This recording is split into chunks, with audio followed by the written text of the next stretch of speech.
Hi, and welcome to Deep Leadership. I'm your host, John Rennie.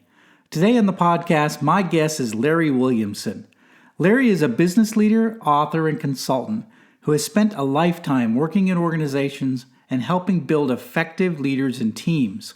One of the most important things he focuses on is relationships. He believes there is power in building strong relationships, and I'm excited to get his perspective on how this can help all of us as leaders. So, are you ready to dive in? Let's get started.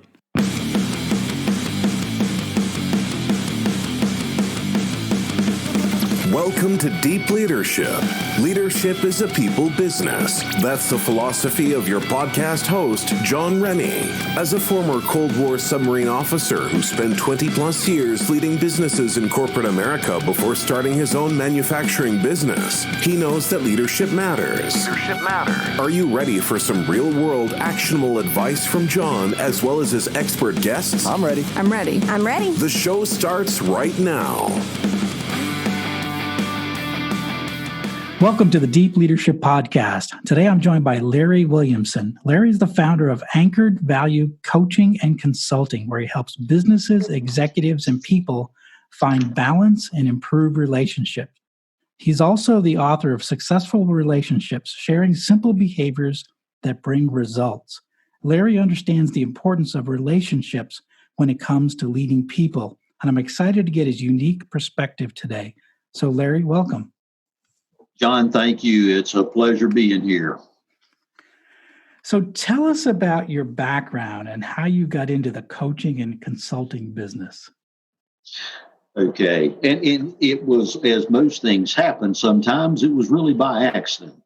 I had, out of graduate school, I did an internship with a pharmaceutical company in Greenville. As a matter of fact, Burroughs Welcome at that time. Okay.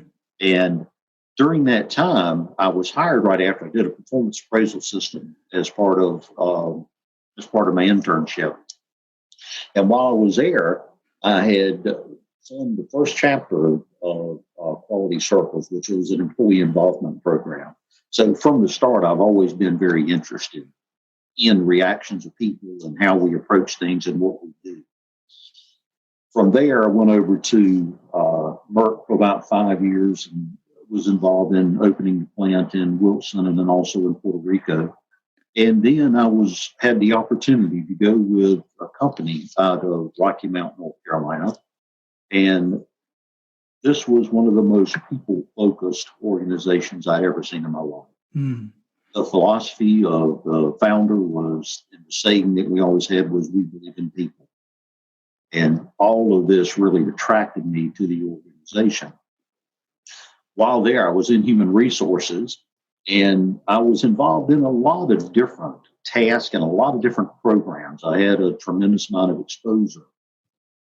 One of the things I did out of many, I was crisis coordinator, I was a publisher of a magazine, I did a lot of different things, but I was involved in leadership development. And it was during that time that my current boss asked me about going into coaching. I was unaware of coaching at the time. And I actually spent about a year looking for a spirit-based program, one that I thought fit my own philosophies and so forth. I found that. I did what would often take 3 to 4 years. I did it in about 1 year and became a master certified life coach. I went on from there. And once I get involved in something, I have a tendency to go deep. Okay. So I became a master certified coach for the International Coach Federation. At that time, there was about 315 in the world. So it was an earlier aspect of coaching. I've been doing this for a long time. And then as another organization again, and I became board certified in coaching as well. So I did a lot of internal coaching. I worked as an internal coach within organizations for a number of years. And because I wanted to avoid even any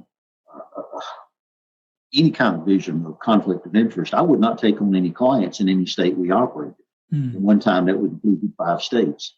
So I had the opportunity, as I began to create my own business, Anchored Values, was to coach individuals across the country, across the world, and it gave me an opportunity to gain insight into a lot of different approaches and a lot of different perspectives.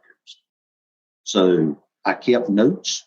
My wife and I sat down one day, and Carolyn and I went through all these notes, and I had probably an inch and a half stack of single space lines of things I had worked with, and we divided it into parenting, into relationships, into so forth, and a number of different topics. And that's really the foundation of my book on relationships. I was always involved in relationships, and as I got more involved, I began to look back over some of my early coaching training, and it was interesting to discover, serendipitously there, if you would, that back when I was asked to form or to talk about a coaching model that might fit mine was actually titled the relationship coaching model. So it all kind of tied together, got me here where I am today.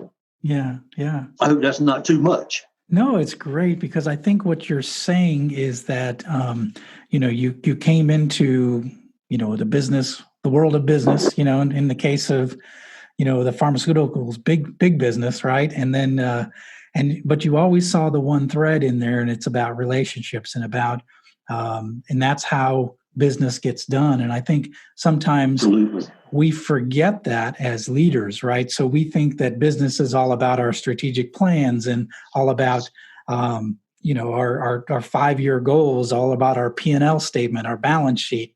But really how business gets done is relationships, correct? Absolutely. And I don't remember, there's a lot of quotations over the years I picked up, but and I wish I could go back and credit them where they all fit. I'm gonna have to do that one day. But the thing, it's a common thing that you heard, that leaders get things done with and through other people. We don't do things in isolation. We don't do things by ourselves. Right. There's few things that we accomplish solely by ourselves. It is typically with other people. And your really good leaders recognize and appreciate that. And their focus on people and the growth of the individuals, that when I begin to really look at that, I know that growth is going to ignite my business, because it is about relationships, whether it's a relationship with me and a direct report, or my direct report and a customer, or anything else. As you and I have talked before, that the nature of the beast is human beings. We have a tendency to complicate things far more than they need to be. Right. And I don't believe in that. I believe in the most simplest approach there is. And what we do. And when you begin to break it down, relationships are relationships. They're involved in everything we do. Interesting. It's one thing I see sometimes is that many leaders like to take a cookie cutter approach to leadership, right? So they say everybody's going to do things the same way, and everyone's going to act the same way. But we were talking earlier how every person is different. Everybody has from a different background. We have different biases. We have different. We've had different things in our lives that have affected how we deal with change, how we deal with direct orders, how we deal with stress. So talk to me a little bit about that. How relationships are affected by our biases or our filters that we have. That is such a great and such an important point, because we are, in fact, influenced by our biases. We approach things from a different perspective. And the reality of it is that everyone is different. That the differences between us, while they may represent potential sources of conflict, they are in reality our greatest source of strength. But I think in order to do that, we've got to do three things. One, we acknowledge and accept the fact that we are different. We come from different areas. We've got different perspectives. We've got different religions. We've got all these things. But if I acknowledge and accept the fact that we're different, then the next step is, number two, I want to understand these differences. If I want to understand the difference between you and I, the first thing I need to understand is self. Why do I do the things I do? Why do I say the things I do? Once I begin to really get that understanding of self, then I want to try to begin to understand you. Why do you do the things you do? Why do you approach things a certain way? Once I get that done, I go to the third step, and that's now a true appreciation for those differences. Mm. Because you see things differently, because you're going to provide different input, then that only strengthens me. Because you're going to see things that I'm going to miss. So the differences between us, no, it's not cookie cutter. If we approach everyone the same way, we're going to run into problems. When you think about, I used to ask the participants in leadership classes, and these were leaders and managers and so forth, and I asked them, can you motivate someone else? And if I ask that question, typically someone is going to say, or a lot of people are going to say, well, yes. How many times have you heard, John, people talk about motivating someone else? Well, motivation comes from within. It's based on needs. So only my needs motivate me, and only your needs motivate you. If I try to motivate you, I'm going to do it with a certain closed-minded perception. Well, that may work with some people, but it's not going to work with others. And if it doesn't work with others, then I might have a tendency to blame them for not being committed or not wanting to follow up, when in reality, I wasn't speaking their language. Right. So part of leadership, as I talk about, there's three elements to leadership. It's people, there's a goal, and then there's motivation, or how do you motivate the individual? And what you're talking about is really interesting, is that the leader doesn't motivate the people, but the leader creates motivation within the people, right? Yes, so they create an environment where the individual motivates themselves. Oh man, that's powerful. Yeah, that's it. So you're trying to create the conditions where the employee is excited, and they're doing it for their own selfish reasons or their own personal reasons, but they're motivated personally, not so much because of something you said. It's because of how they feel and how it helps what they want to do in their lives, right? Yes.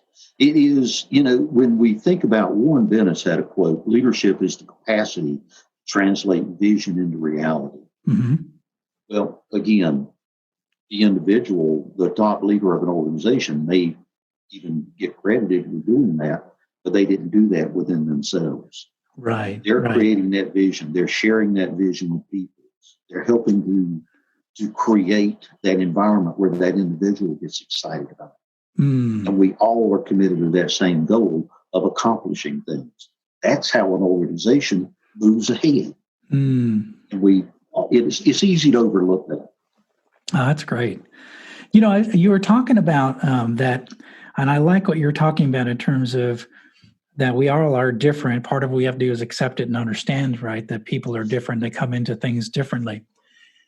But that's a problem with leadership I see sometimes, and maybe you can talk a little bit about that, is that sometimes leaders don't want those people that are different or have different opinions. There are some leaders that want yes men, surrounded by people that just think the way they think and act the way they want them to act. And in my experience and all the years I've led, is I don't want that. That's actually destructive to an organization. But absolutely, why do you think some leaders want to surround themselves with people that see things the way they do versus wanting to have that diverse group of experiences to try to get the best results or the best answers? If I was to narrow it down to one word, it would be insecurity. We all have our own insecurities, every single one of us, some more pronounced than others. Leaders oftentimes who want only people that don't challenge them, they want to follow their way. It very well could be, I'm not saying it is, but it could be that they're insecure. So they want people who are going to prove themselves right. They want somebody who makes me, it's like I want somebody that makes me feel good about me and why I'm doing something and where we're going. And sometimes they're successful even in spite of themselves. However, if we, that we look. There's a quote that I have in my book, Successful Relationships, and it's, I form my own personal belief or opinion about something or someone.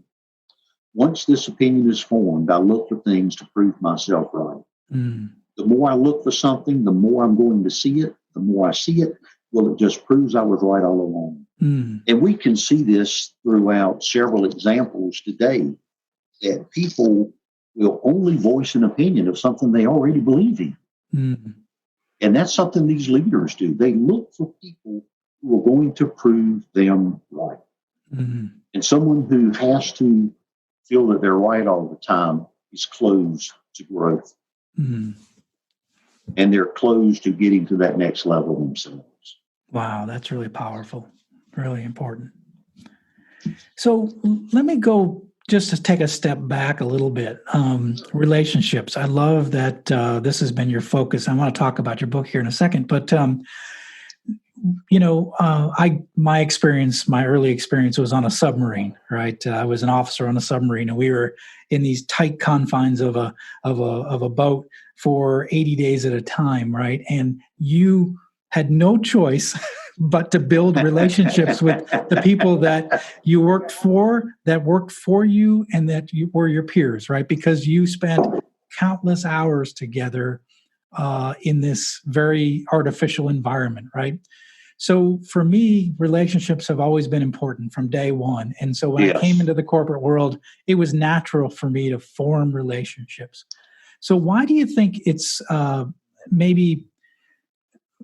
why do you think that we miss out on that sometimes as leaders, or we don't put importance in the idea of relationships, and maybe even some stories of where people are doing a really good job with developing those relationships, but I do see it's missing in corporate America.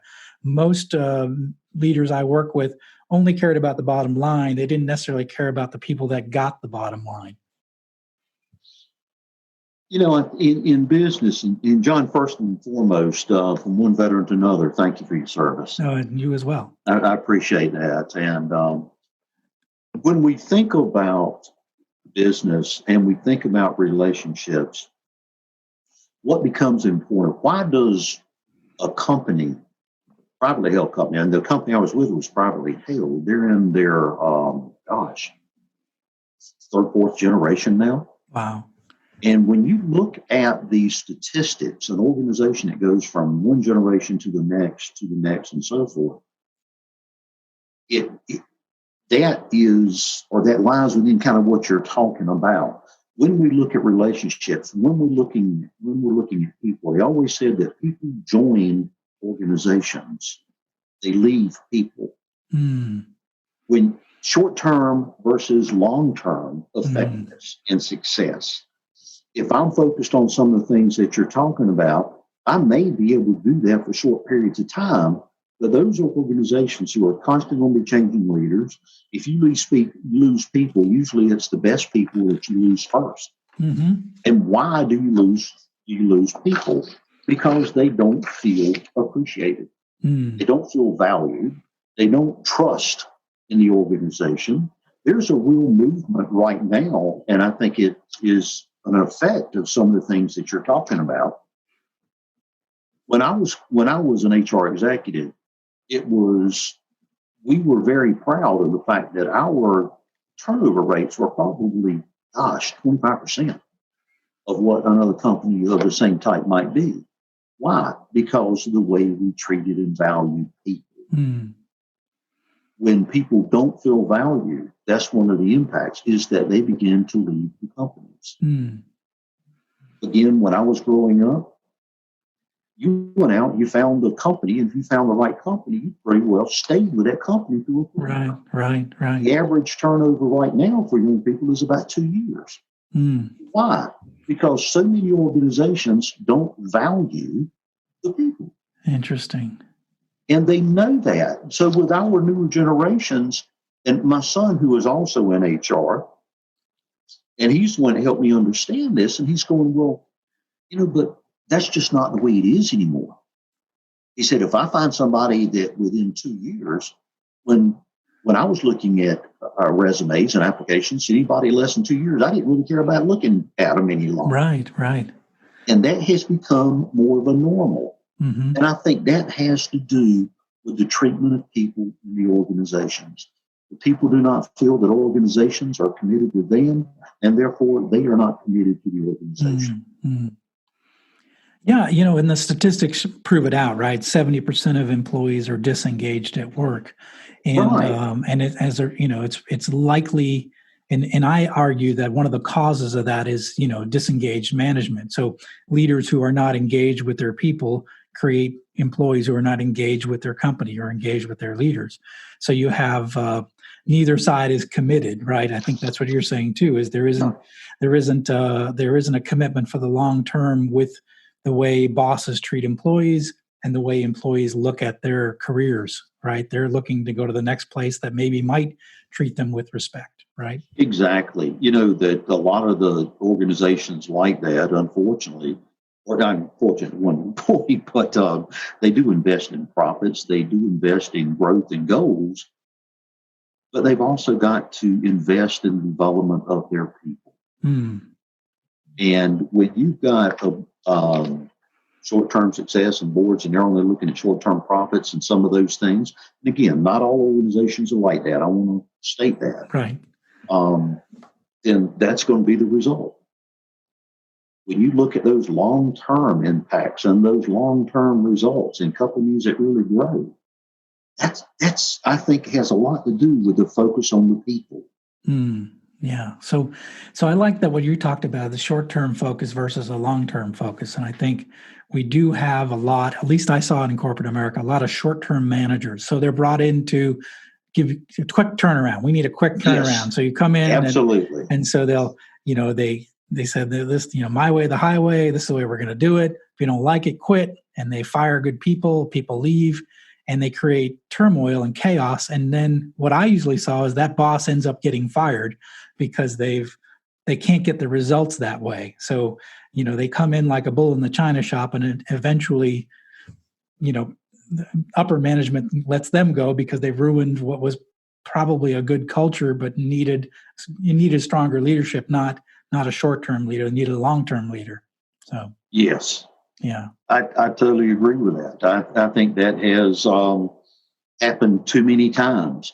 I remember, I told you that I had with quality circles, and this was back, my gosh, late 70s and so forth, an employee involvement program. And one of the sayings that we used to kind of make fun of, well, okay, now that you're hired, you come to work, just leave your brains at the door. You're not going to need them while you're here. I'm going to tell you what to do, when to do it, how to do it, and everything else. So don't even worry about thinking. Just leave your brain out there and come on in and just do everything I tell you to do. And that was actually a joke back then, because we were poking fun at organizations like that. And how we end up creating more organizations like that, I think, has to do with some of this short-term turnaround process. Yeah, I agree with you. Yeah, in fact, if you want to be, you want to have a really dynamic organization, you want every employee to bring their whole selves to the company, right? Their brains, their hands, their ideas, their creativity, their past experiences. You want all that. And a good leader, and I like what you talked about earlier, that sometimes it's an insecure leader that doesn't want to have those diverse opinions around them, right? They want to have, you guys, you need to do it my way. And, but I think if you embrace that everyone's different and everyone has those different experiences, and you have those personal relationships with the people that work for you, you're going to gain so much. I always say the collective wisdom of a team is better than one micromanager. And absolutely. And every time I've seen that, and at least in my experience, it's funny, the older I get, the less I know when it comes to business. It's a remarkable thing. So it's interesting you say that, because I've used the quotation many times when I come up with that. The more I learn, the more I realize how little I know. Exactly. Yeah, and I think that is the same with leaders. Rather than being fearful of asking for help, the humbleness of people, you've got to be transparent. It's not a weakness to ask for help. We'll be right back after a quick word from our sponsors. Deep Leadership is brought to you by Strikeforce Energy. Strikeforce Energy is a veteran-owned company founded by a Navy SEAL, and their products are all made in the USA. Strikeforce Energy is a liquid flavor pack that you can add into any beverage. It has 0 calories, 0 carbs, and 0 sugar. Each pack contains 80 milligrams of caffeine. Strikeforce Energy is offering a discount to all the listeners of Deep Leadership. Go to strikeforceenergy.com and enter the discount code I Have the Watch, one word, for a 20% discount on every order.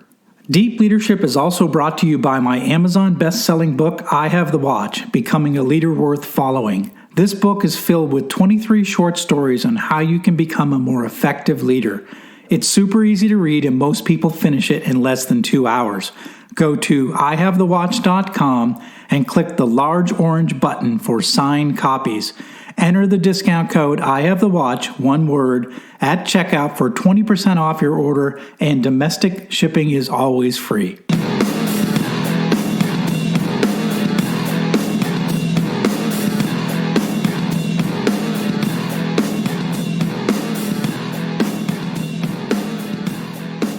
And this is, you talk about in relationships, and with your permission, I want to just share an example Sure. of how one of those things came about. And this was a blog I wrote back in 2015, and it dealt with a situation early on.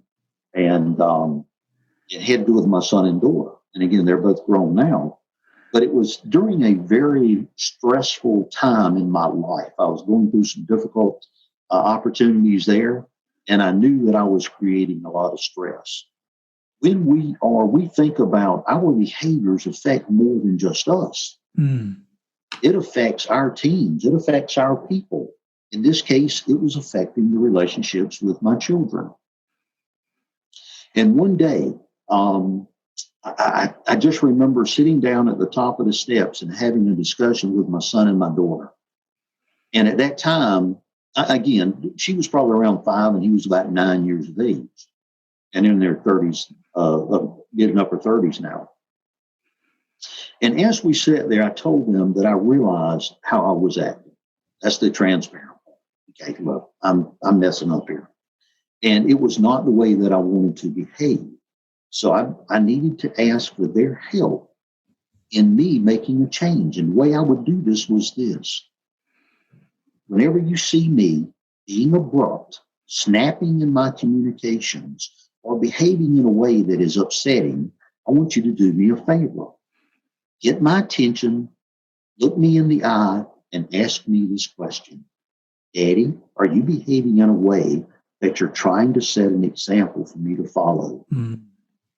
Well, the first one to call me on that was my daughter, and I think she enjoyed every bit of it. When she saw me acting that way one time, she jumped on it. She was excited about it. And she got my attention, and she looked at me and asked me that question point blank. Daddy, are you trying to set an example for me to follow? And it stopped me dead in my tracks. I don't mind telling you, it hit me hard. And looking down at her little smile and seeing those shining eyes, I responded that no, I was not. And I sincerely thanked her for bringing it to my attention. What an impact that had on me. The truth of the matter is that sometimes we're the last ones to see our own behavior. Asking for help and input is not a weakness. I used to ask leaders all the time, and one of the things that I followed in that was, are you setting the example you would want others to follow? And I remember asking people in class, I said, people want to follow a good leader. Why would people want to follow you? And that's something we all ought to think about. When, again, and I think that's one thing that sometimes the insecure people are fearful of doing is putting themselves out there. How am I acting? Tell me what you're seeing. You're going to see things that I don't see. Why Would people want to follow me? What kind of example am I putting out there? What kind of example am I? Translate that. That was a personal situation, but easily translatable over to a business environment. What if I went to my people and said, sometimes I have a tendency to do this type of thing. When I do that, I realize that's not productive. That doesn't take this organization or this group forward. I encourage you to call me on it. I invite that. Right. And when you do, I'm going to be receptive. I'm going to listen to what you say. And listening and hearing are two different things. Yes, exactly. So I want to truly listen to it, and I want to be able to move forward. No, that's powerful. That's really good. I think you're right. I think, leaders, it's just like, being a father, being a parent, our children are going to follow not so much what we say, but what we do.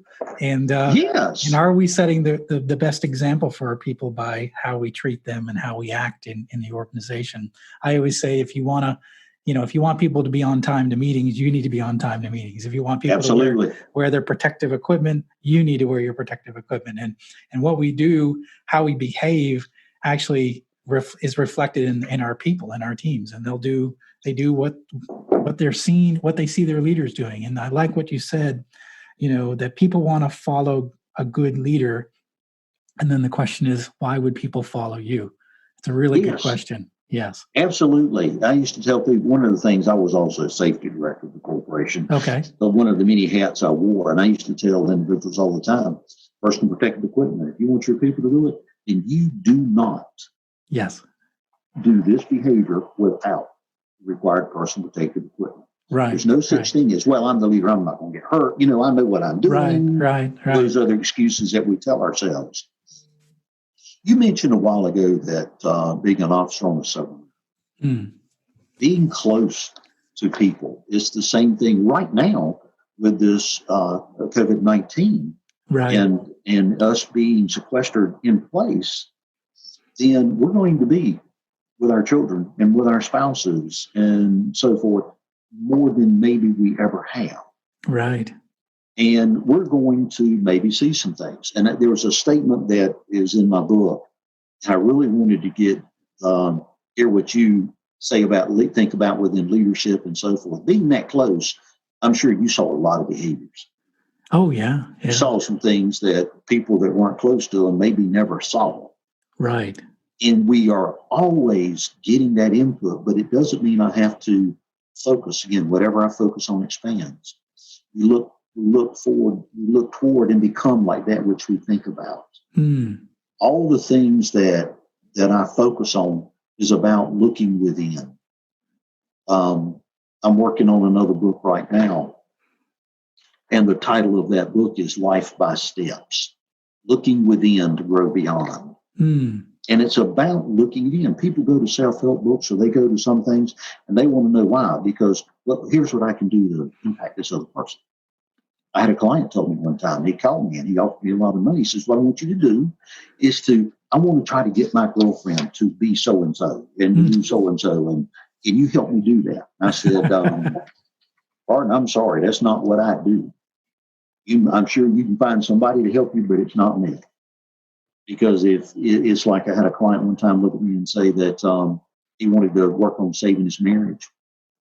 And after I talked with him for a while, I said, okay, I'll be happy to work with you with certain conditions. And one of the first is going to be that we will never have a conversation about your wife. And he asked me, he said, well, how are we going to do that?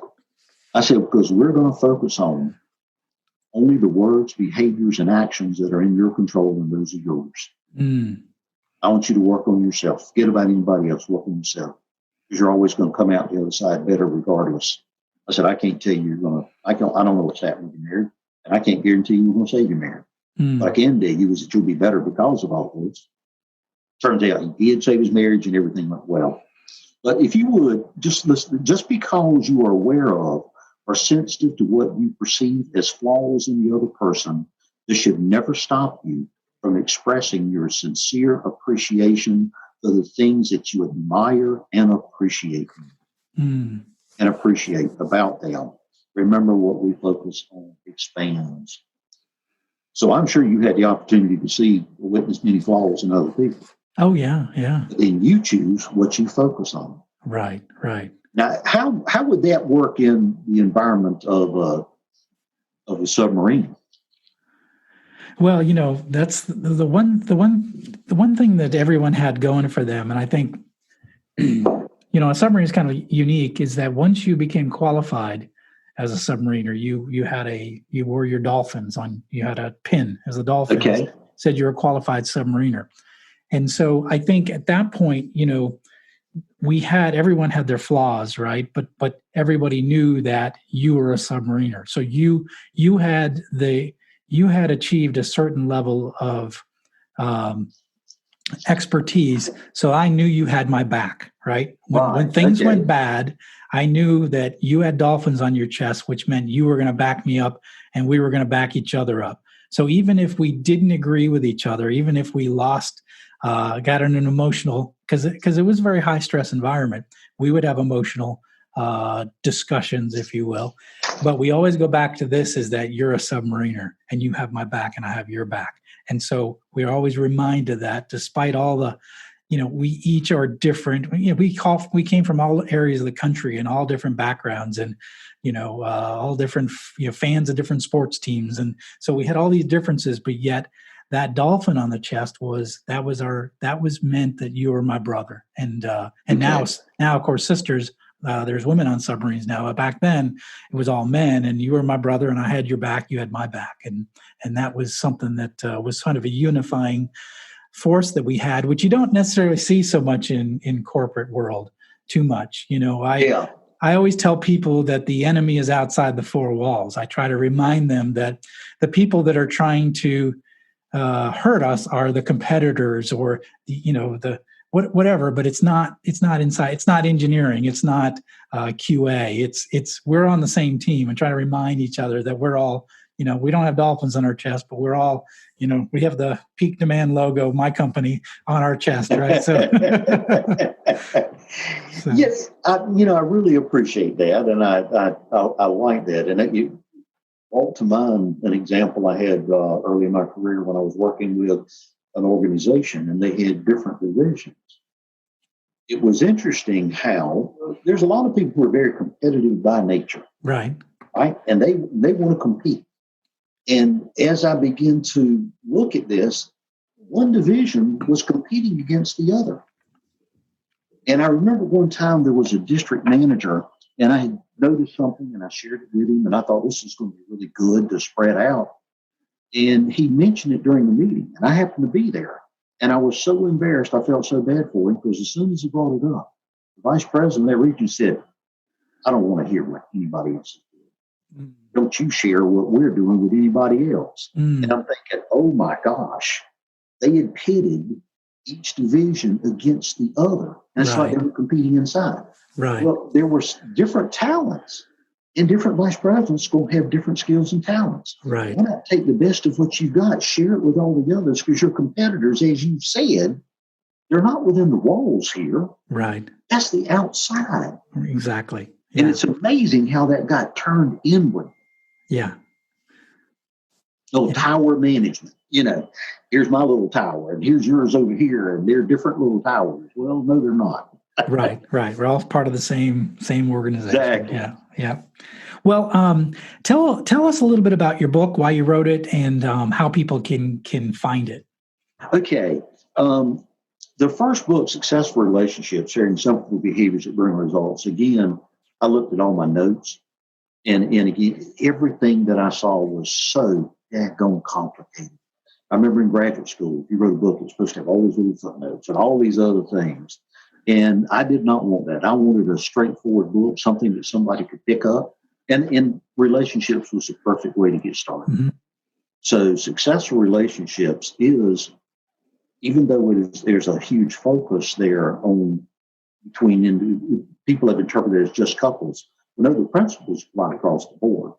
And people can buy this they can order it through Amazon, through Books A Million, through any of your major things. If anybody wants an autographed copy, I'm happy to do that. Okay. Of course, that would need to come from me.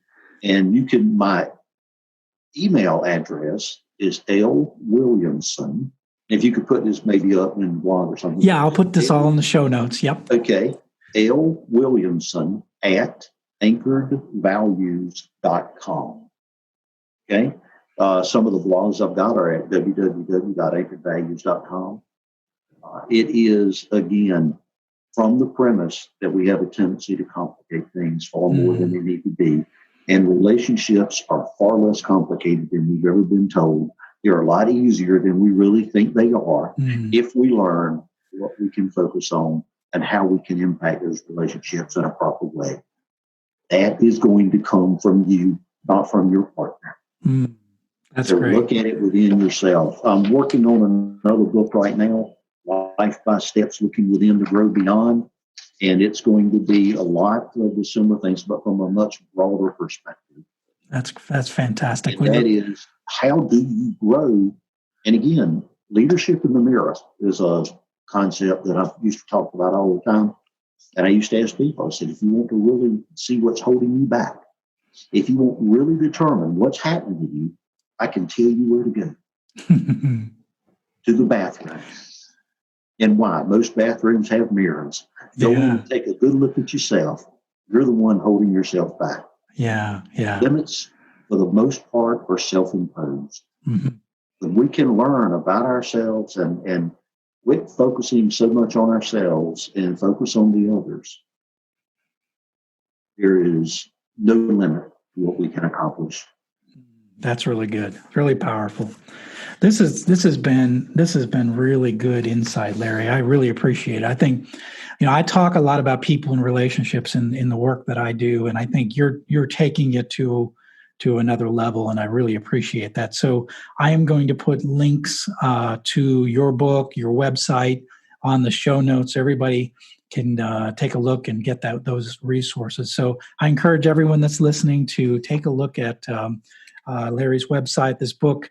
It's called Successful Relationships, Sharing Simple Behaviors That Bring Results. And I think there's some powerful content there and things that you can take and you can apply and you can see instant impact in your relationships. So it's about focusing on yourself, not so much focusing on how you're going to change others, but how are you going to change yourself? And that's really powerful. So there's a lot of good material in this podcast. So I really appreciate all of your insight. I think that I took away a lot of things like the idea that everybody's different. We have to accept them. We have to understand them. That's really important. I really like what you talked about, that you can't, you can't motivate others, but you can only help people motivate themselves. And I think that's something that I never realized, but I think that's a powerful, just that little nugget right there. Help people, how do you communicate with people to where they motivate themselves? I think that's a powerful little lesson right there. So, and then thank you, John. And that's part, again, get out of looking at yourself. Look at yourself to study that, but learn to appreciate those differences that somebody else brings. Yep. And if anybody wants to grow themselves and begin to look at this, contact me through email. And again, as a coach, I delight in working with other people and watching people grow and create successes. Yeah, that's great. Yeah, that's really powerful stuff. And Larry's a great resource. We're going to put all the links out there. And leaders, Larry said it. If you want to, people want to follow a good leader. And the question is, why do people want to follow you? So you have to ask yourself that tough question. Why do people want to follow you? If they want to follow a good leader, so what can you do, or what can you be, or what do you have to do to be a great leader? So good stuff, Larry. So thank you very much. I appreciate your time. Thank you, John. And I too have learned a lot in hearing what you have said through this process. And I will put into practice those things as well. So thank you very much. We're always learning, right? Always learning. It's a lifelong process. It really is. It really is. Well, that's it for today. So thank you for listening to Deep Leadership. If you like this podcast, please subscribe and share so we can continue to build a world with better bosses. Until next time, this is John Rennie saying take care and lead well.